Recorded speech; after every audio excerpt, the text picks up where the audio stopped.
when you live on a little island, eventually your genetic soup is going to essentially become retarded and trashy. Your IQ is just going to go down unless you read some books. And we know T-Robs hasn't read a book in fucking years.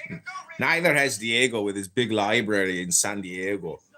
Fucking Rico, I don't think he's ever touched a book. And Anne admitted she never touched a book in 15 fucking years. Maybe I'll read a poem, be the smartest thing you ever heard on Clubhouse. But this is what happens when the Irish and the Jamaicans start acting like the N-words that they're always talking about.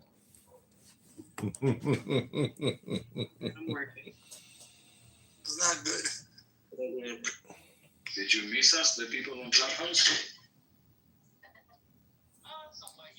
The last room I was in wasn't too fun or interesting, though.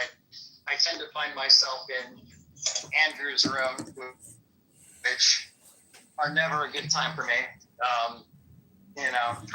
I try to have conversations with people, but it just appears that people that go to Andrew's rooms aren't interested in actually having conversations. It seems to be like where all the toxic people tend to hang out, Can I ask you a question, Shawnita? Oh, shit. Is that P. Mars? I was just going to ask you, how are you planning to be a better atheist right now? Oh, it's not P. Mars. It's not P. Mars. It's, it's John. John Kitover. Yes, this is me. Mojo, super positive vibration. I'm just wondering, how are you going to be a better atheist? How many of your accounts I have blocked? Is that how you become a better atheist? Room because are you going to let me answer the question, or am I going to have to boot you right away? I tend to boot you right away when you become very disruptive to the room. I'm not into having this, It doesn't seem like a disruptive rhetoric to me. Right. So yeah, he's dancing on thin ice right now. But anyways, so yeah, I made the room because I do see that some atheists that I have conversations with, their motivations. Better to me is subjective, anyways, right? So it's going to all be dependent upon. Are you an atheist? Better at that point? Yes, I am.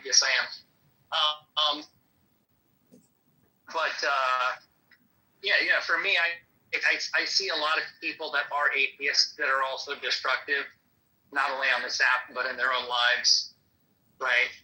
And it just, it's heartbreaking for me because I don't want to see anybody do that. Of course, it's their life; they're going to do with it as they please. But I think that I value other people, and I want what's best for them, whatever that is. Like, if what's best for them is to not continue living on this planet, that's fine. I mean, everybody should have the right to do with their life what they please. But I do think that there's a lot of value in life.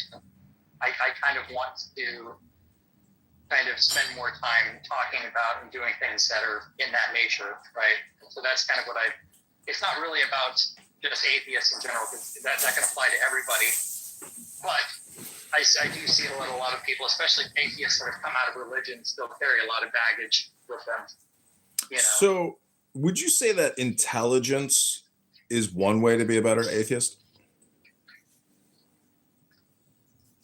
I think the more you know, it can be a double-edged sword, right?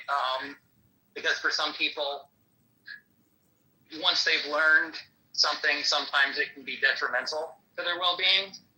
Like if you learn that, what's a good example of this? I mean, if you learned that your parents basically lied to you from childbirth, and that you just found out that everything that you knew about them was just a complete lie, I think that would be very damaging. Hopefully it's something that they'd be able to overcome, but I could definitely see it being like a catalyst for them spiraling,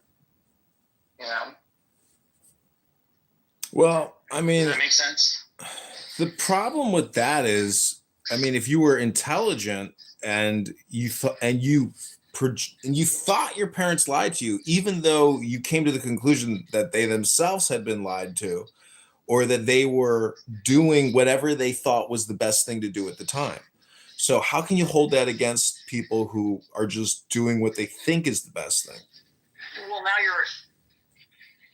you're adding, I never said anything about the parents thought they were doing the best. There are a lot of parents, like, for example, my parents.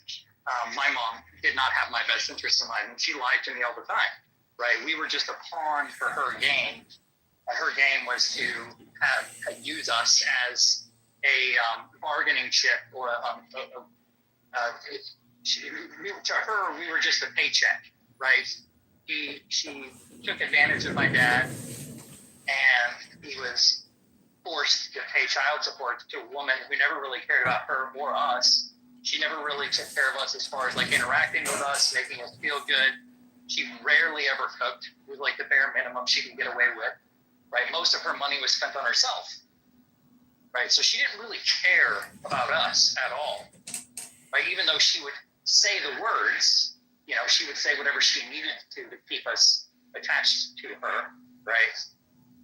But yeah, so just because somebody lied to you doesn't mean that they have your best interest at heart. Yes, there are people that I would agree they do have your best interest at heart. And I wouldn't say that they were lying to you, because lying is an intent to deceive, right? There's a difference between lying and saying something that's not true. Right? So I hope that makes sense. Well, I'm just saying, like, how do you look at atheism, but also look at game theory and psychology as being elements that can improve one's life, alleviate suffering, and, you know, enhance the experience of life? Well, I mean, yeah, once you become aware of the baggage and you strive towards, like, you know, working to not let it affect your life, you know, like a lot of people come out of religion still hold the baggage of like the threat of eternal torment, right? The idea of hell still bothers them, and that's something that can take decades, years, and may not even be something they ever overcome, right? But being able to mitigate those types of issues, I could definitely see that having a benefit on your life once you've learned how to mitigate it. So, I mean, does that answer your question? I mean, because I understand game theory, right? Like I understand, you know, it's talked about a lot in politics, you know, especially around wartime or situations where people are attacked. Like, what do? If you don't retaliate, then you're basically conveying to the world that you're open to being attacked, and you're not going to do anything about it. But if you know,